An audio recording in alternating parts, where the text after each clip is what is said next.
कैसे साईं बाबा ने सपने में आकर एक भक्त को कहा कि मुझे दीमक खा रहे हैं, मेरे को यहाँ से लेकर जा 2 दिन के अंदर अंदर। ये कहानी सन 1941 की है। कुछ कुछ किताबों में 1937 भी मेंशन है, लेकिन ये कहानी पिछली वीडियो से ताल्लुक़ रखती है। पिछली वीडियो में मैंने आपको बताया था कैसे 8 फरवरी 1915 में शिरडी से साईं बाबा ने अपनी ही एक तस्वीर सद्दू भाई नायक के घर भेजी थी हरदा में, और वो तस्वीर 1941 तक सद्दू भाई नायक के परिवार के पास ही थी। सद्दू भाई नायक के बेटे थे बाला साहेब नायक, और बाला साहेब नायक का जो तबादला है यानी कि ट्रांसफ़र है वो अलग अलग जगह होता रहता था, जिसमें वो उनकी जो बाबा की तस्वीर थी जो आप स्क्रीन पर देख पा रहे हैं, जो बाबा ने खुद ने भेजी थी, वो 1941 में उनके ब्राह्मण गांव जो था वहाँ पर उनके घर में टंगी हुई थी और वो वहीं थी। लेकिन तबादला या अलग अलग वजहों की वजह से उन्होंने वो घर छोड़ दिया था और वो गांव का घर लॉक था। और जो सद्दू भाई नायक के बेटे हैं, सद्दू भाई नायक का देहांत तो 1936 में हो गया था, लेकिन जो उनके बेटे बाला साहेब नायक हैं वो इंदौर में आकर रह रहे थे। अब हुआ ये कि एक दिन जो बाला साहेब नायक हैं वो रात में सोए हुए थे, उन्हें सपना आया और सपने में बाबा आए। बाबा ने उनसे कहा कि मुझे 2 दिन के अंदर वापस लेकर आ, मुझे यहाँ से निकाल, नहीं तो मैं तेरे घर पर आया हूँ इस तस्वीर के माध्यम से तेरे परिवार के पास, और तू मुझे अकेला छोड़ गया। ऐसा कह के सपना उनका टूट जाता है और बाला साहेब नायक को ये बात समझ में नहीं आती कि असल में बाबा किसके तरफ इशारा कर रहे थे। वो अपने काम के लिए निकल जाते हैं उस दिन, लेकिन उनका मन थोड़ा सा विचलित रहता है। बाबा की इस बात को वो समझ नहीं पाते। वहीं क्योंकि बाबा का जो पोर्ट्रेट था 1915 से उनके परिवार के पास था और बाबा अपने पोर्ट्रेट के बारे में बात कर रहे हैं, ये उनको बिल्कुल भी अंदाज़ा नहीं था। इस दिन वो काम करके आके सो जाते हैं और अगले दिन बाबा फिर उन्हें सपना देते हैं, और इस बार सपने में बाबा जोर से चीखते हुए कहते हैं कि मेरे पैर को दीमक खा रहे हैं, मुझे वापस लेकर आ। ऐसा, और तुझे तो मेरी फिक्र ही नहीं, मैं तस्वीर के माध्यम से तुम्हारे घर आया।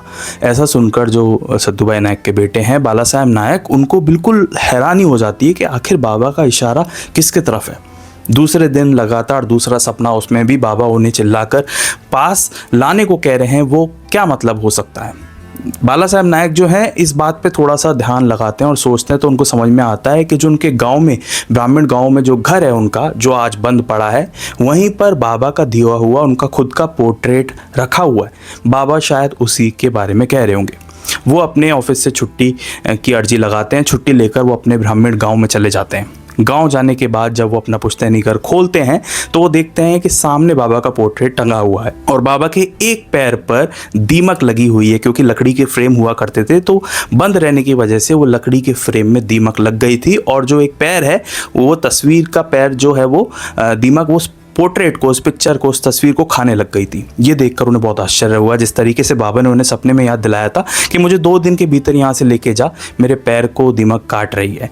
ये देखने के बाद उन्हें बाबा की शक्तियों का और साथ ही में ये एहसास हुआ कि अगर बाबा की तस्वीर आपके पास आती है तो बाबा स्वयं आते हैं। ऐसा माना जाता है कि अक्सर हम साईं बाबा की स्टोरीज़ में, हिस्ट्री में ये पढ़ते ज़रूर हैं कि बाबा जहाँ खुद नहीं जाते थे वहाँ अपनी तस्वीर भेज दिया करते थे, और कई सारे ऐसे प्रूफ्स मिलते हैं कि बाबा का जो तस्वीर होती थी वो स्वयं बाबा ही होते थे। और एक प्रूफ ये भी है जिसमें वो देखकर हैरान होते हैं कि किस तरीके से उस एक पैर पे दीमक लगी हुई है। वो उस पोर्ट्रेट, उस तस्वीर को उतारते हैं, उसको साफ़ करते हैं, और साफ़ करने के बाद अपने घर इंदौर ले आते हैं और अपनी गलती का पश्चाताप करते हुए बाबा की रोज़ पूजा वो उस तस्वीर की शुरू कर देते हैं। आज भी अगर आप इंदौर जाएँ तो वहाँ पर एक एरिया में जो घर है उनका सद्दू भाई नायक के वंशजों का, तो वहाँ पर ये पोर्ट्रेट रखी हुई है।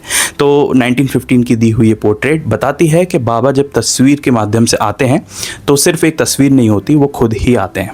बाबा का दिया हुआ ये सपना कि मुझे वहाँ से लेकर आ, मुझे पैर में दीमक काट रहा है, ये भी बताता है कि सद्दू भाई नायक और उनके परिवार के ऊपर बाबा की कृपा और उनका प्रेम कब से रहा था। अगर आप बाबा से जुड़ना चाहते हैं, बाबा से जुड़ा हुआ जो भी हिस्ट्री रही है, इतिहास रही है, उसको जानना चाहते हैं, तो इस तरह से ऐसी ढेर सारी वीडियोस इस चैनल पर अपलोडेड है जिसमें बाबा से जुड़ा हुआ जो हिस्ट्री, जो इतिहास है, वो मैं पढ़ता रहता हूँ, समझता रहता हूँ और आप तक पहुँचाता रहता हूँ। आप इस चैनल को सब्सक्राइब भी कर सकते हैं अगर आप बाबा से या बाबा के भक्तों की जुड़ी हुई कहानियाँ जानना चाहते हैं, चाहे वो 1918 से पहले हुई हो या 1918 के बाद।